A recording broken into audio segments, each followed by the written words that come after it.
इकबाल की शादी को हुए लगभग 7 साल हो गए थे और इकबाल की पत्नी को कोई भी बच्चा नहीं हो रहा था। तो इकबाल इससे काफी परेशान था। इकबाल की पत्नी ने अपना और अपने पति का इलाज करवाया तो डॉक्टर ने बताया कि आपके पति में ही कमी है, इसीलिए आपको बच्चे नहीं हो रहे हैं। और ये बात इकबाल की पत्नी के दिलो दिमाग में बैठ गया।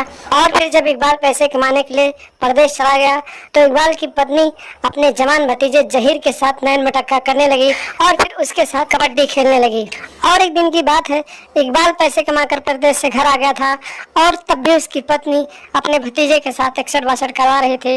और एक दिन की बात है कि इकबाल की पत्नी अपने भतीजे से अपने खेत की जुताई करवा रही थी, तभी अचानक उसका पति पहुंच गया और फिर एक ऐसा कांड हो गया दोस्तों, एक ऐसा हत्याकांड हुआ जिसके सुनने के बाद आप लोगों के पैरों तले जमीन खिसक जाएगी।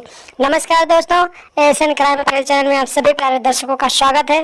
दोस्तों, एशियन क्राइम अफेयर चैनल को आप सभी लोग सब्सक्राइब कीजिए, वीडियो को लाइक कीजिए और वीडियो को ढेर सारा शेयर भी कीजिए। दोस्तों चलती जवानी और बेलगाम हवस की ये कहानी हैदराबाद के एक छोटे से इलाके से सामने आई है, जहां पर इकबाल नाम का एक व्यक्ति रहता था और उसकी शादी को हुए लगभग 7 साल हो गए थे और उसकी पत्नी को कोई भी बच्चा नहीं हो रहा था। तो उसकी पत्नी इस वजह से काफी परेशान रहा करती थी और फिर वो अपना चेकअप और अपने पति का चेकअप करवाने के लिए हॉस्पिटल गई। तो हॉस्पिटल में उसे पता चला कि कमी उसमें नहीं है बल्कि उसके पति इकबाल में कमी है, जिसकी वजह से वो मां नहीं बन रही है।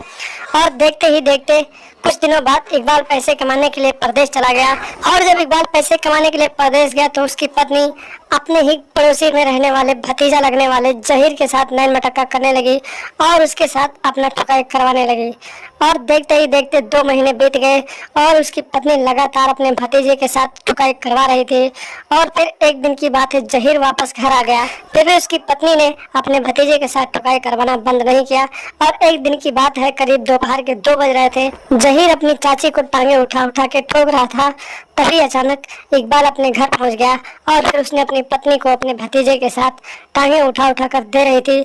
ऐसा नज़ारा उसने देख लिया और फिर जब वो नज़ारा इकबाल ने देखा तो उसके पैरों तले जमीन खिसक गई। और फिर इतना नज़ारा देखने के बाद इकबाल गुस्से से एकदम लाल हो गया और फिर अपने भतीजे से लड़ाई झगड़ा करने लगा। और देखते ही देखते इकबाल ने भतीजे के साथ मारपीट करना शुरू कर दिया और कुछ ही देर हुए थे झगड़ा करते हुए कि जहीर ने अपने चाचा इकबाल का गला दबा दिया और मौके पर ही इकबाल की मौत हो गई। और फिर अपनी चाची को लेकर दिन के दोपहर में ही फरार हो गया। उसके बाद इसकी जानकारी लोगों को लगी कि इकबाल की मौत हो गई है तो लोगों ने पुलिस को सूचना दी और पुलिस मौके पर पहुंची। पुलिस ने लाश को कब्जे में लिया और फिर पोस्टमार्टम के लिए भेज दिया और फिर जहीर और इकबाल की पत्नी की तलाश करने लगी। पुलिस को तलाश करते करते लगभग 5 महीने बीत गए और फिर इसी बीच इकबाल की पत्नी अपने भतीजे के बच्चे की मां बनने वाली थी, यानी कि जहीर ने उसे इतना ठोका कि वो प्रेग्नेंट हो गई। और फिर उसका लोकेशन बेंगलोर के एक शहर में मिला। उसके बाद पुलिस वहां पर पहुंच गई और फिर पुलिस ने जहीर और उसकी चाची को हिरासत में लिया और हाथों में हथकड़ी डालकर उसके चाचा के हत्या के जुर्म में दोनों को जेल में डाल दिया। तो दोस्तों, आप लोग भी ऐसे औरतों से सावधान रहें।